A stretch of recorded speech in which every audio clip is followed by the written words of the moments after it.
É muito bom estar aqui novamente, né, nesse espaço da MB. Ontem mesmo estava dando uma entrevista e eu estava falando que eu me considero uma colaboradora da MB, né? Apesar de não estar na lida diária da MB, mas é uma rede que eu trago no meu coração, né? Porque também foi um espaço de atuação por algum tempo, né? E de muito aprendizado e de afeto também, né? Com convivência e com estudos, né? E com militância e ativismo, né? No enfrentamento à violência contra as mulheres, principalmente, né? Todo o destaque da atuação da Articulação de Mulheres Brasileiras ali, que eu acompanhei no ano né? Na década de 2000 e bolinha, né? Com as vigílias pelo fim da violência contra as mulheres, todo o papel de destaque da MB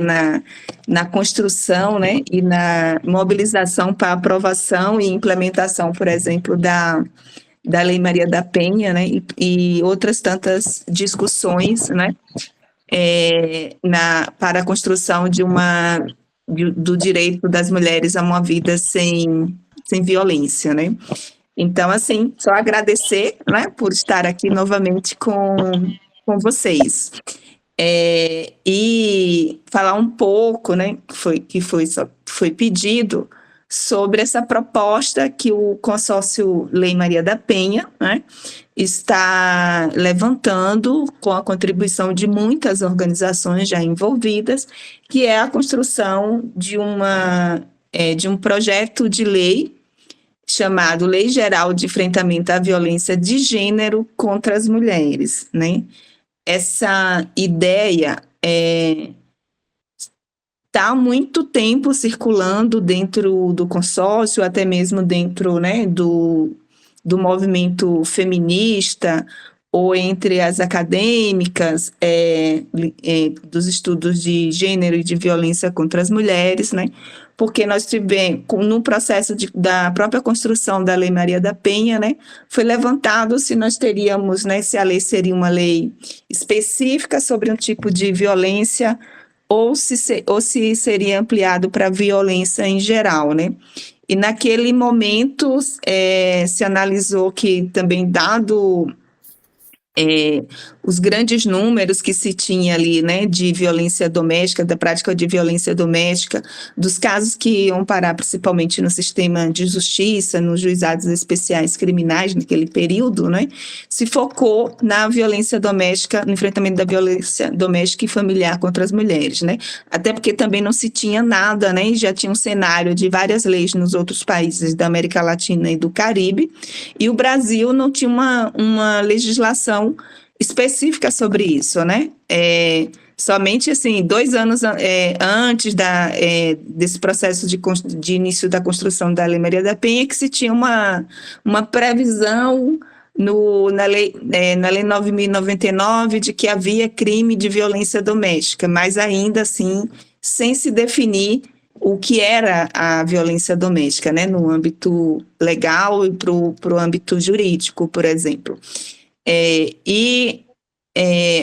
Em 2016, durante as reuniões, né, de avaliação dos 10 anos da Lei Maria da Penha, que nós estávamos ali, né, fazendo uma curva de percurso, porque o ano de 2016 é marcado, né, como todas nós sabemos, pelo golpe, pelo impeachment da presidente Dilma, né, vindo o desgoverno do Michel Temer, e o início já do desmonte do quadro de políticas públicas que nós tínhamos e que já avaliávamos, né, que não era suficiente, né, para aquele período, mas que já estava dando início ali ao desmonte, tanto no âmbito das políticas, dos serviços, como também até mesmo da parte formal na legislação, né, do que estava sendo previsto na legislação. Notamos também que tinha um quadro muito grande de projetos de lei nesse período, acho que na oficina a Vânia deve ter falado sobre isso, né, que tinham sido levantados já em 2016 100 projetos modificando a Lei Maria da Penha. o que contrariava, né, até uma das reivindicações do movimento, né, principalmente da MB, que teve o slogan, né, ali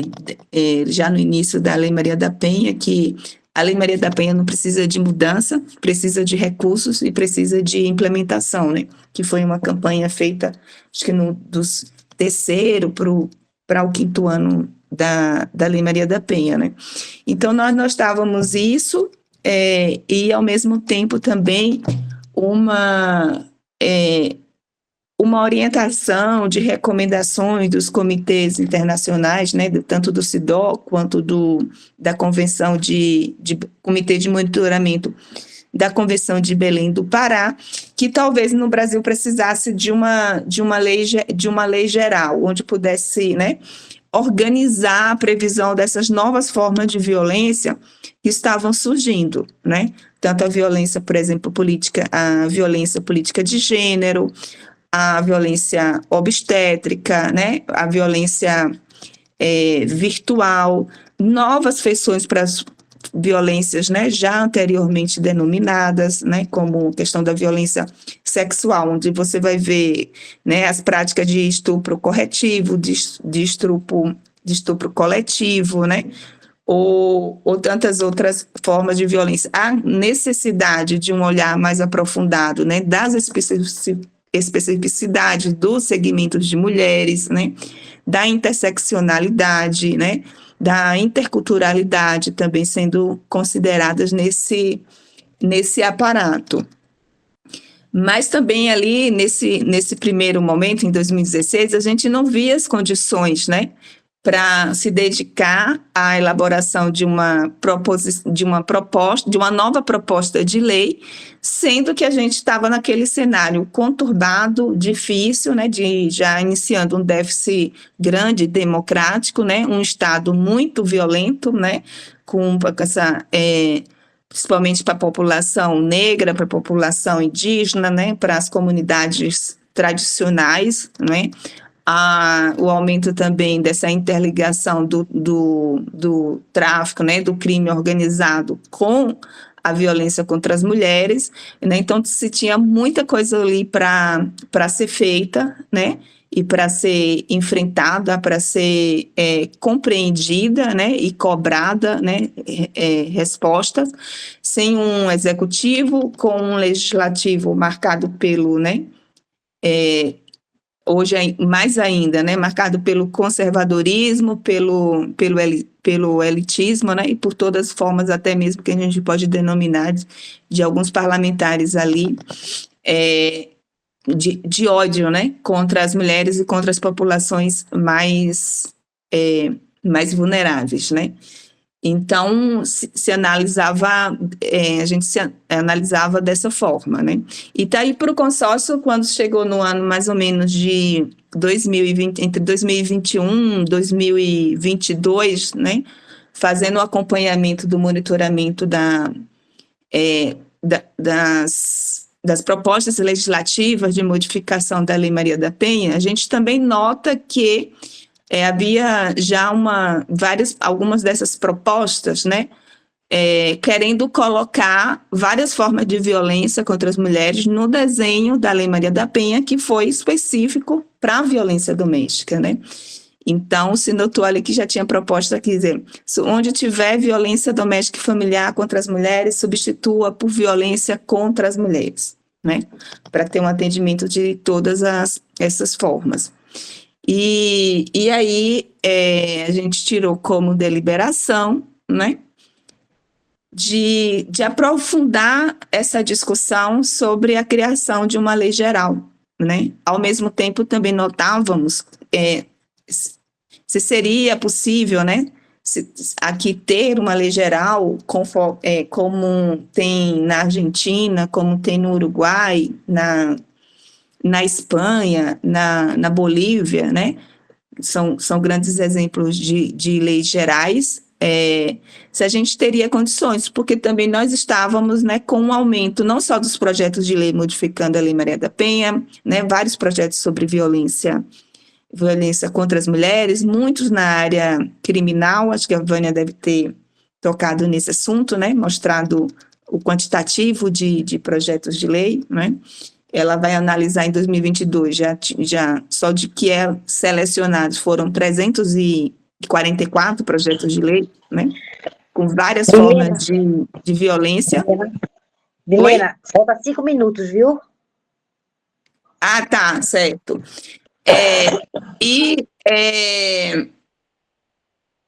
Então, né, também percebíamos um aumento considerável de leis sendo aprovadas, né, e muitas delas modificando a Lei Maria da Penha ou criando novos tipos, mas só no aspecto penal, né,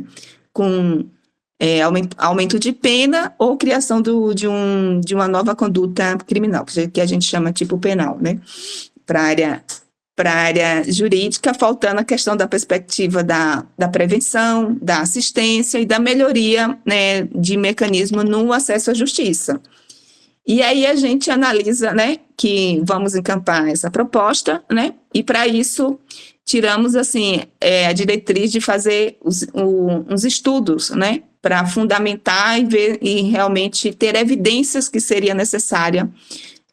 ou não essa proposta de ter uma lei geral aqui no Brasil, né? Aí foram feitos 3 estudos, né? Que foi um estudo sobre as decisões no Superior Tribunal de Justiça, STJ, e no Supremo Tribunal Federal, STF, né? Onde se analisam as decisões, se vê que a compreensão de gênero é ainda muito diminuta, né? Houve um avanço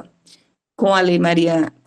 da Penha, mas às vezes gênero é muito sinônimo também ali de mulher ou de vulnerabilidade, né? Isso nas decisões do STJ e do STF, e muitas vezes essas decisões se concentram na discussão sobre violência doméstica, né? Não entrando em outros campos e em outras formas de violência, por exemplo. Outro estudo foi como estava o debate sobre o tema da violência contra as mulheres na agenda do Legislativo. E aí foi esse que Vânia Pazinato fez e levantou, né, e selecionou 340 proposições, e aí você já viu um espectro maior de nominações, né, de violência, feminicídio, violência obstétrica, assédio sexual, assédio moral, Lei Maria da Penha, concentrando a maior parte, né, dos projetos de lei, e também um viés ainda punitivista e sem enfoque, né, até a última legislatura, né, o último ano da última legislatura, que foi 2022, por exemplo, com as necessidades que os movimentos já apontavam, que as mulheres já apontavam, que deveria ter, né, um olhar e uma necessidade, se fosse de especificação, para as mulheres negras, por serem, né, as maiores vítimas de violência, né, do feminicídio, da violência doméstica, mulheres indígenas, mulheres quilombolas, né, a questão das mulheres trans, por exemplo, pessoas com deficiência, né? Os mecanismos de proteção também para as meninas, para as mulheres idosas, né? Então, essa confluência estava faltando, né? Inclusive por parte de parlamentares do campo da esquerda, né? De mulheres que se identificavam como feminismo, mas que a apresentação desses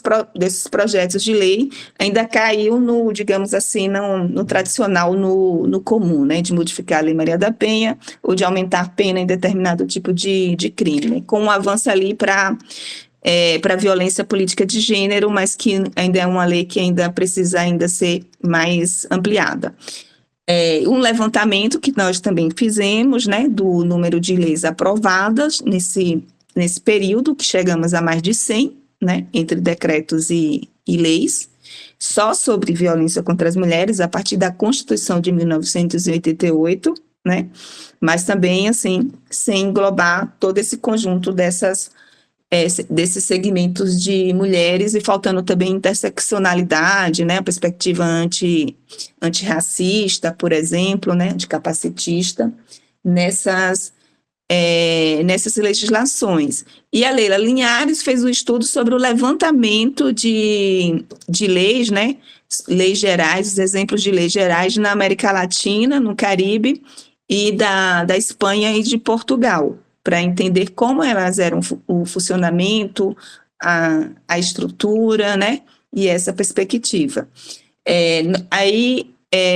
nós também, né, calcado na experiência de como foi o processo de elaboração e discussão da Lei Maria da Penha, né, entendemos que construir isso não seria da cabeça de 3, 4 organizações ou 3, 4 juristas feministas, né, mas que precisaria ouvir, colher também, né, e construir conjuntamente com as redes e organizações de mulheres, né, e foi aí que surgiu da ideia de fazer as chamadas mesas de diálogos, né, que até o início aí de 2020, até o final de 2023, foram realizadas 4 mesas, né, onde nós ouvimos as organizações, a AMB está presente, né, tanto aquelas no primeiro momento que foram envolvidas, que estavam presentes na discussão já da Lei Maria da Penha, e as novas que surgiram, né, no decorrer desse percurso aí de quase 2 décadas de luta, né. E foi interessante porque nesse espaço de escuta, né, e de troca de saberes, as organizações puderam também estar acompanhando a construção desses estudos, né, e ao mesmo tempo a gente está mapeando o olhar, né, a perspectiva, o que as organizações estavam esperando. E a conclusão, né, dessa primeira fase é que realmente falta ao Brasil, né, uma lei geral que possa dar que possa ter um olhar, um tratamento das questões estruturantes, né, que produzem a violência contra nós mulheres, né, em sua diversidade. Milena, vá concluindo. Tá. E aí foi feito, então, chegou a essa conclusão, né? E foi apontado nesse processo, né, de que essa lei, ela deve considerar as outras já existentes, melhorando, né, ser um guarda-chuva e conter principalmente, né, inserir o debate sobre gênero na educação, priorizar as ações de prevenção, né, fortalecer a Lei Maria da Penha e garantir que a implementação da rede de serviços considere não só a capilaridade, mas a necessidade específica de cada conjunto de mulheres. Explicitar o recorte étnico-racial, os corpos transexuais, travestis de mulheres indígenas, de mulheres com deficiência e outras mulheridades, né? Recuperar o termo gênero nas formulações e documentos, tanto do Poder Executivo, Legislativo e Judiciário, o que é o grande desafio, né, diante dessa máxima que foi criada, né, pelos grupos conservadores e fundamentalistas da ideologia de gênero. Incluir uma proposta de modelo integral de acesso à justiça, e fortalecer a visão integral dos fenômenos de violência contra as mulheres, né, que é essa perspectiva mais estrutural que falta tanto às legislações, né, a maioria das leis aprovadas nos últimos quase 30 anos, mais de 30 anos, quanto também nas propostas de lei. E aí todo esse trabalho, né, dessa primeira fase está reunida neste livro aqui, né, que é a importância de uma lei integral de proteção às mulheres, em situação de violência de gênero, né, que é fruto desses estudos, né, os estudos, eles ficaram longos, então nós transformamos em artigo. Tem todo também um histórico das contribuições com as falas dos movimentos, né, as relações de leis aprovadas, né, um compilado resumido das convenções que nós estudamos, né, para a construção da lei, para dar fundamento, né, todo esse aparato, e está disponível online também, né, um formato e-book, em formato físico, e no próximo dia 30, agora terça-feira, e já aproveito para convidar todos vocês, o consórcio vai estar chamando, acho que a 5ª mesa de diálogos, onde vai ser apresentada a minuta, né, que foi construída com toda essa contribuição de quase 40 redes e organizações e juristas nesse processo de 2 anos de trabalho.